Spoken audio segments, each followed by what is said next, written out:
Great rise in YouTube. Great rise in Facebook. I'm a little earlier. I don't know, this YouTube thing looks a little cloudy. Hey, get your chairs, get your mats, get in position if you're walking wall to wall. Start your treadmill if you're walking on the treadmill. Get your bike in place. I tell you, I can't wait to see the YouTube video because it looks like I'm in a mist. It looks misty. Look at my glasses. I did clean them. But they could be misty. One more again from the top. One more again from the top. Get ready for this quick walk, y'all. Know it's the quickest walk ever.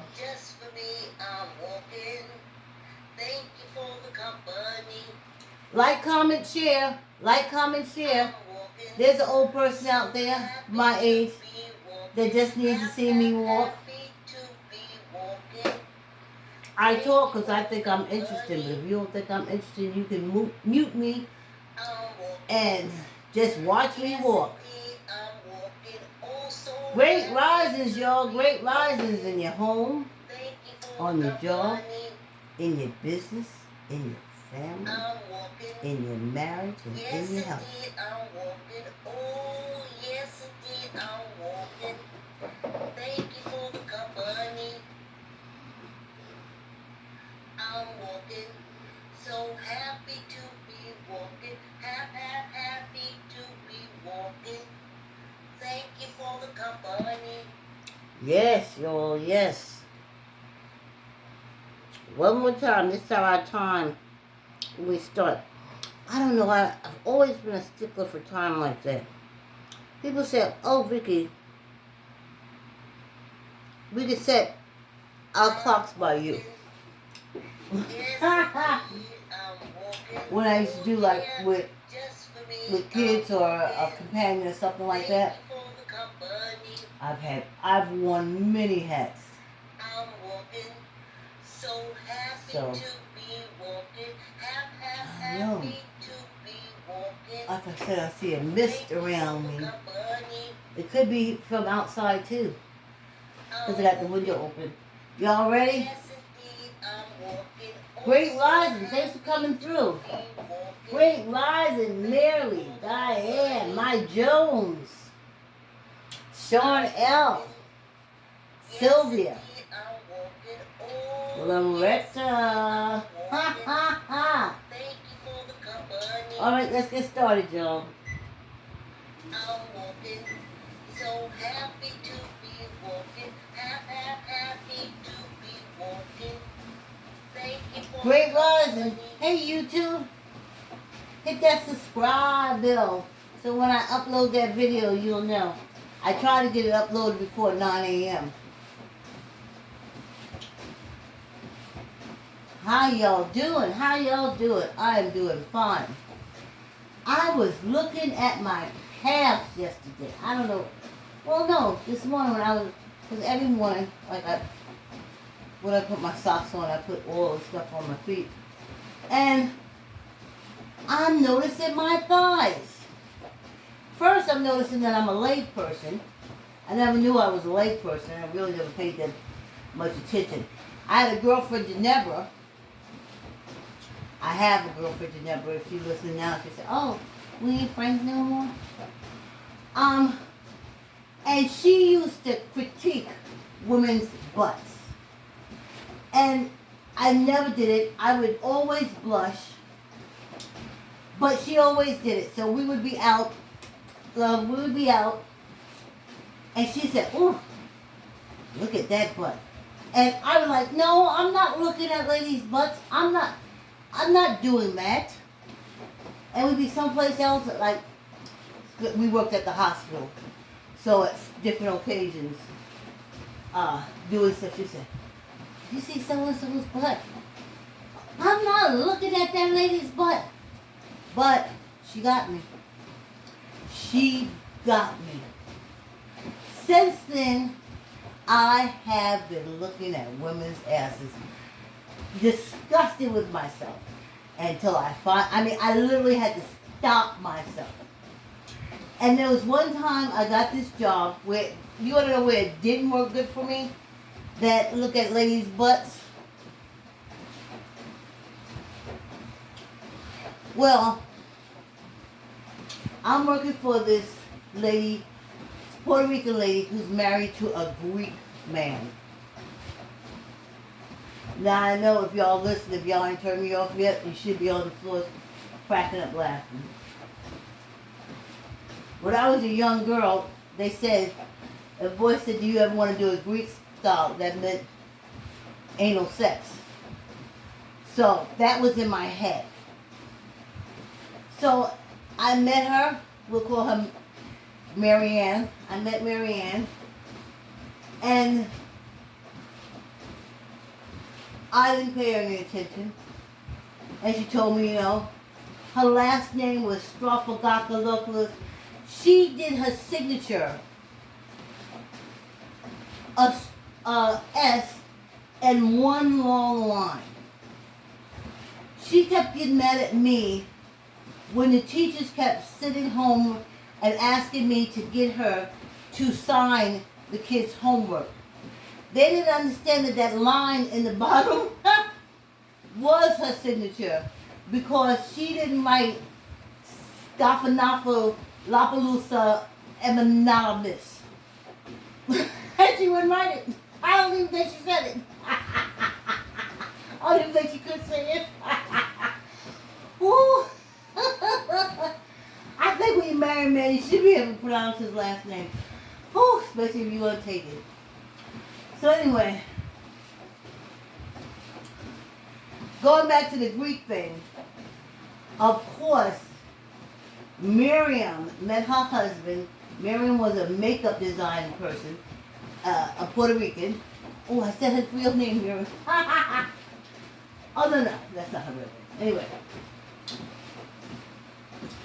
she was a makeup model person when she met the rich Greek I'm trying to tell you, she couldn't even pronounce it. Thank goodness the kids could. So, because of the 2.5 years working with Ginevra, the first thing I looked at was Miriam's butt. And I'm telling you, if I was Greek, if I was a Greek man, and that butt came walking by me, I would marry it too. Yes, I would. Miriam had a great butt. Yes, she did, in the scheme of butts. We had 5 minutes already, and I just spent 5 minutes talking about butts. But I just found I'm a light person. I like this slow walking. Oh, lady walking slow. Oh, lady walking. But my calves are so strong, and my ankles are so firm and strong, I'm like, wow. Thanks for slowing me down. Trust me, in the summer we'll be speeding back up, but thanks for just saying to me, listen, old lady, you can't get all worked up on that treadmill in this hot. Thanks for coming through, y'all. Thanks for coming through. And hey, Canada. I know I said hello to my Diane. And my Miriam, my Jones, and Loretta, and Sean L, and Sylvia, and Yvonne, and Cassandra, and Patty. And on and on and on. I'm trying to remember. I get off the line and I said, did I say hi to everybody? And my YouTube friends that I don't know yet, but thanks for coming on the walk. It's just 30 minutes of movie. I said just movie blood around for 30 minutes. But then I look at the extra added bonus, which is my shin and my ankles. I mean, they are so firm, so taut. And you see that little muscle, because this is what it's all about for me. I told y'all from the start. I was going for the muscle to be cushioned for these bones. These are old bones. That still may be blood bones. So I kind of like the way my legs are coming along. And so that was the whole thing. I went through the whole butt process, but just looking at my shins, I just like that muscle and the tightness there. So I'm glad. Thank goodness for the summer. At times, you do things different. I guess like animals that are always out in the climate. You know, they have their own shelters, but basically in the summertime, you still got to move and do stuff, but you just do it slower. And in the wintertime, you still got to move and do stuff, but you do it faster because it's cold. So we're going to be all on it. Oh, I know what I didn't tell you all. Now, always know you can mute me. All you need to do is to see my feet moving and know I'm here. I think what I'm saying is interesting and funny, but don't everyone. So just go ahead and mute me. I'm not offended. If you lifting your weights and I'm still encouraging you to do movement while I'm moving, go ahead and mute me. Well,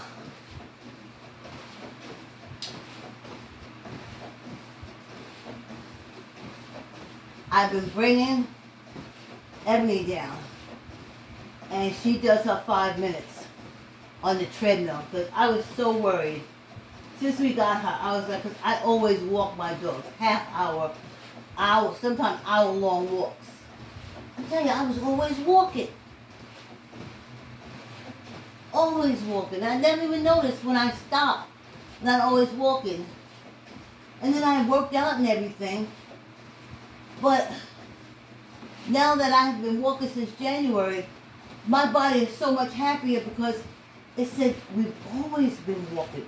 I know we're only walking a half hour now, but I get upstairs and I move and I do stuff, honey. I be moving. But just grateful. And that's why me and my body is aligned. We all right. We all right with each other. We like each other. You know what? I'm having the best time looking back over my life. I'm 63 years old. I did a lot of living. I took chances, but they were always creative chances. You know? I'm an advocate, not always creative chances, because I've advocated in places, you know, where I could tell they looking at me and say, if I could blow your butt away.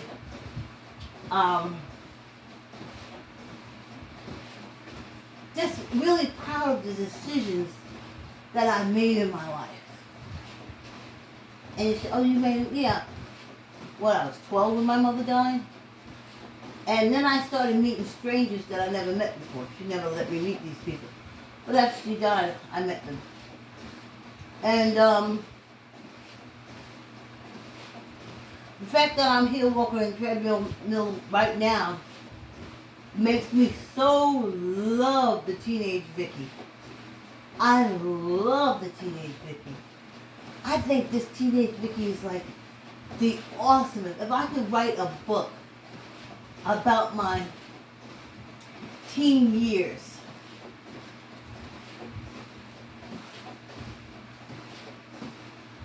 as me being the main character, I would fall in love with her. I mean, and one thing she always did, she walked. That's why she was so even-tempered. She didn't need no drugs. She didn't need nothing. I literally walked. Well, first I had to walk to school. That was maybe about a 30-minute walk there and back. But before I started working at the hospital and stuff, I walked all over Charleston, South Carolina. I walked from my house all over. I would cover at least 5 to 6 miles a day and then come home. If we had choir rehearsal and my girlfriend who lived behind me, we'd get together and we'd walk down to rehearsal, hang out, and watch band practice, watch cheerleaders and stuff like that. And then we would go do our choir practice. And then when we came out, I would take her on my route that I always took, which always put us off by the Battery, looking out over at the water and the whole 9 yards. And I look back at it now and I was like, that's why you were even-tempered. You walked. And then, of course, when I became a candy stripe at the Veterans Hospital, I walked because the nurses didn't want to walk. So I walk in patients, ice, different things like that. Sometime in a pinch, I would run stuff down to the lab. Sometime in a pinch on the floor, I would take the meal tray and give out the meals. It was only if it's a pinch because I was a volunteer. That's usually like nurse stuff. But sometimes there was a shortage of staff and they knew I'd be there. They said they could set their clock by me and I was a teenager. That's how much I did with time. How well I did with time. You know?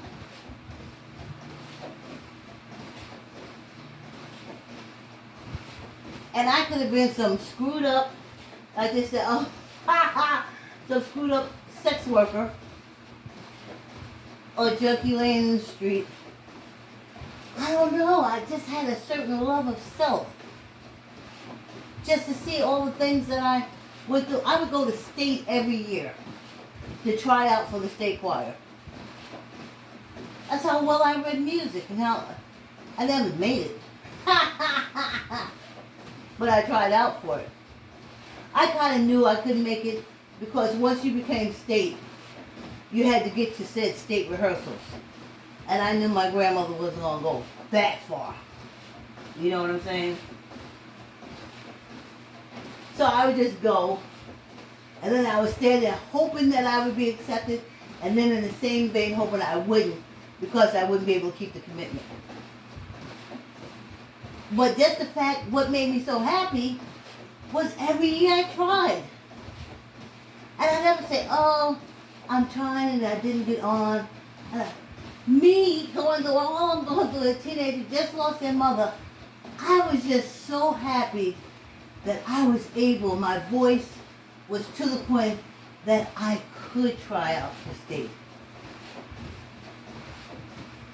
That made me feel good. Volunteering made me feel good.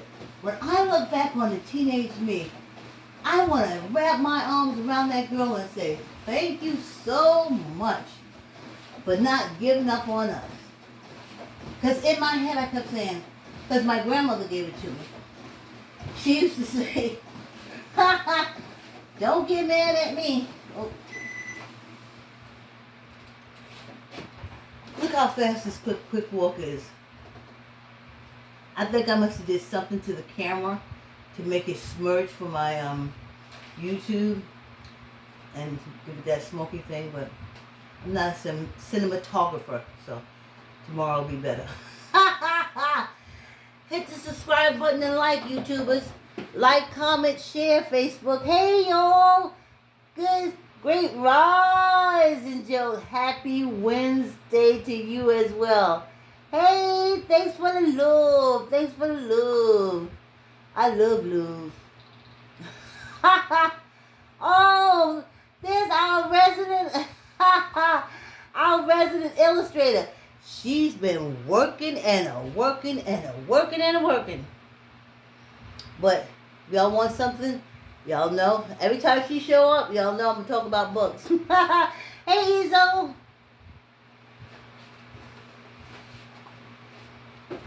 Y'all know every time Izzo shows up, I'm going to talk about books because y'all do need to write a book.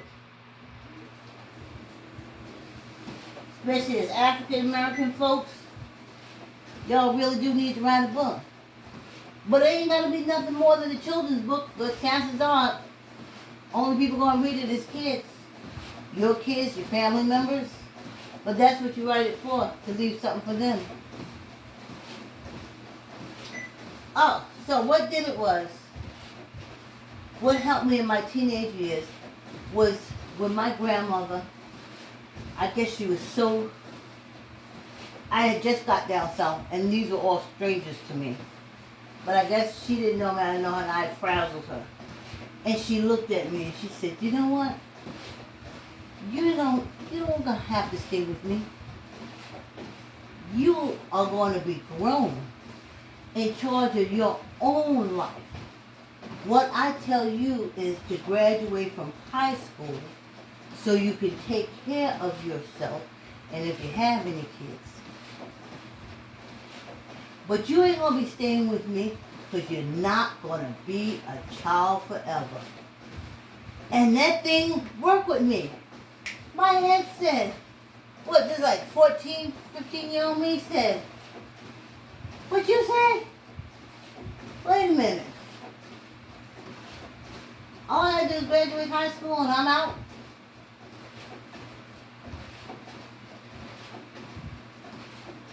Then I was all in, honey. All in. And she kept saying, because you're going to be grown. That was her main thing. You're going to be grown. And that made me think that she raised me to be grown. She didn't raise me to a kid. She taught me how to cook, how to sew. When I did the piano thing, that was her juice. But mentally, it helped me in the separation of the brains and stuff. It was a brain awakening for me, the piano lessons. It was a brain awakening. I never said, oh, music and you play. No. Mm-mm. It separated my right hand, left hand brain, my creativity. It did everything. So, of course, you know, my daughter took piano lessons, and anybody that I tutored with, the last two I did. But basically, if I tutored you, piano was involved. Or if I was a mentor to you. Mostly mentor. Mostly mentors. You went to take piano lessons. Just so that awakening of the brain. And I said, wow. Because somehow in my head, it didn't get across to me that I was going to be grown. I had always been babied and coddled by my mother when she was there. And here's this old woman said, no, you're going to be grown. You're going to be grown longer than you're a child. She used to say stuff like that too. You're going to be grown longer than you're a child. And stuff started going off in my head. I was like, alrighty now. I like to say yes, but don't worry. We'll be doing it tomorrow. So,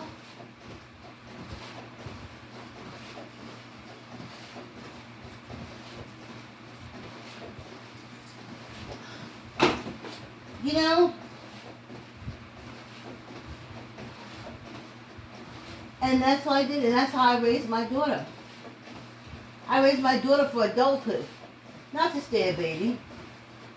I remember when she was small, my aunt, they made me send it to her to babysit because she needed money.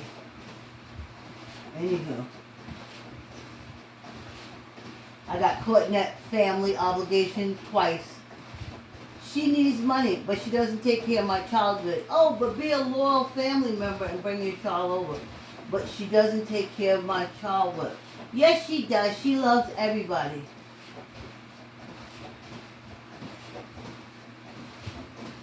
So usually I was able to hang in there with her for maybe 6 months tops, and then I left. I found somebody else.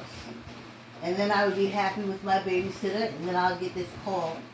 Oh, Aunt Lucy needs money. She'll watch your daughter. She doesn't take care of my daughter. Yes, she does. No, she doesn't. Well, where's your family loyalty? Where's my loyalty to my daughter? Oh, she'll be fine. And me, stupid me, we would go right back over to Aunt Lucy's, where I would have to pay her, buy my own baby food, because she didn't feed my child.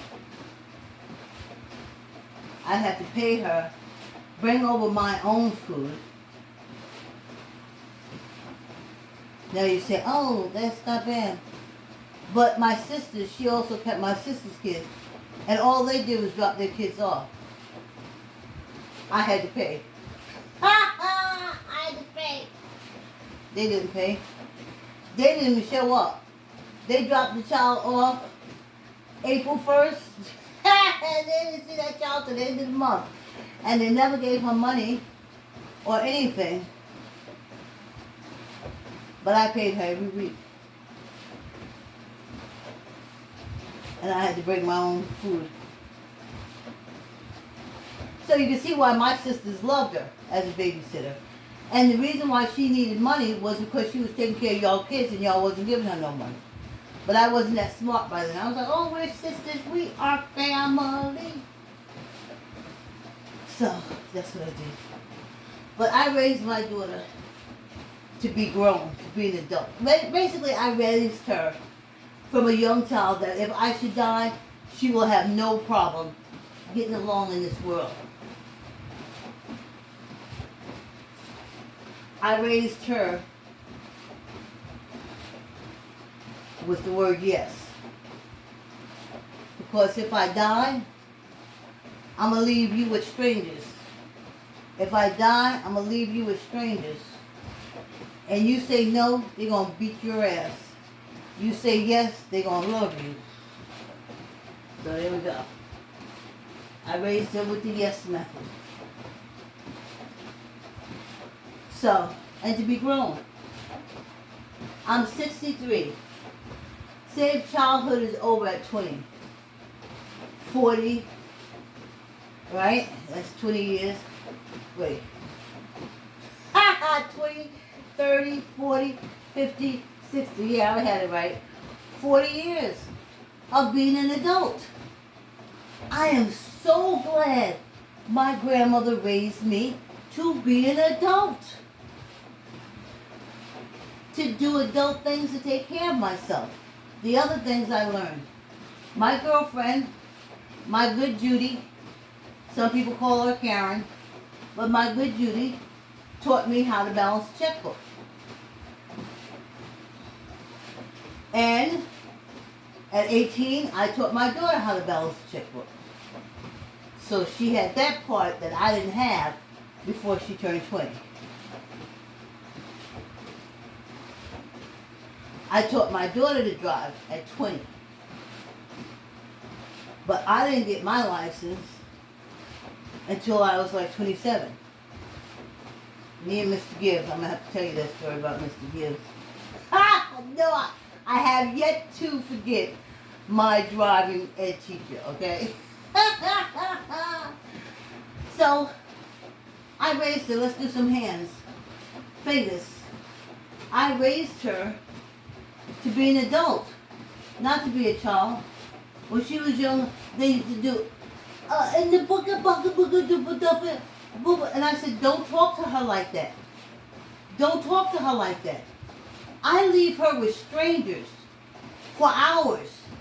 I need her to understand this language so she can tell me if somebody's doing something to her while I'm gone. And I will snatch her away from you. I need that. So, I had to do it on my own. She used to ask, and this was during my aunt years, so you can see how she was stifling my child. She would say, Mommy, drink, drink. And I say, and if anybody knows me, they say, oh boy, we've heard this story a million times. She said, drink. I said, do you want milk? Juice? Iced tea? She said, drink. I gave her water. The next time she said, Mommy, drink. I said, you want milk? You want juice? You want tea? She said, drink. So I gave her water. So she comes to me, she said, Mommy, drink. I said, what do you want? Milk? Juice? Iced tea? She said, drink. I gave her water. Then she came to me and she said, Mommy, drink juice. Mommy, drink milk. Ha ha! Mommy, drink iced tea. Ha ha! She ain't come say this, drink. You say specifically what you want. And that's how life is. Be specific what you want. And you get it. If you'll take anything, you'll get anything. Whew, let's get this weight. This little fast walk is over. Just started. Whew, 15. Child, it's hot. 1, 2, 3, 4, 5, 6, 7, 8, 9, 10, 11, 12, 13, 14, 15, and once good luck.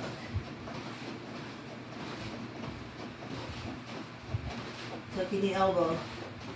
15. 1, 2, 3, 4, 5, 6, 7, 8, 9, 10, 11, 12, 13, 14, 15. Whew. Didn't I tell y'all this quick little half hour is over in no time? No time, y'all. Don't forget to tap Ezo, our resident, our Walk With Us illustrator, about y'all books. Keep it simple. People read your books too when you keep it simple. Make a little story about your history, or tell a story about yourself. About grandma, grandpa. Put some pictures in it. Make it light and funny. Leave a good feeling book behind you. Grandma kept going, wouldn't stop. And don't you let nothing stop you either. That's a great kind of book. Whew. Children's book about overcoming this racism. Whew, one of the most racist man on the planet. Ha ha!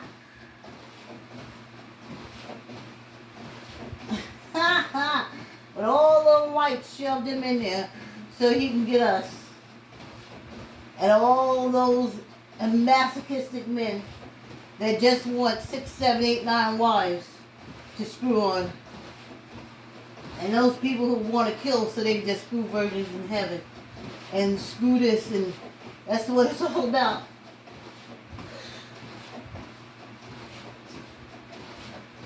They said over in Holland, different places like that, Greenland, they have women running the government. That's what I would love to do. I know it has to be better. I know it's not all about sex. Like governments controlled by men. It's not all about suppressing women like government that's controlled by men. So, that's one thing I miss, living in a community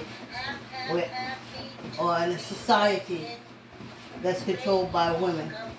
Because I know we got it. I had it for, since my mama closed her eyes, honey, I found my way through this life. And my grandmother taught me. Whoo, y'all, we did it. Yes. Thank you, YouTube. Thank you, Facebook, for the company, for the love, for the support. Hey, YouTube, I'll see you tomorrow. Have a good evening.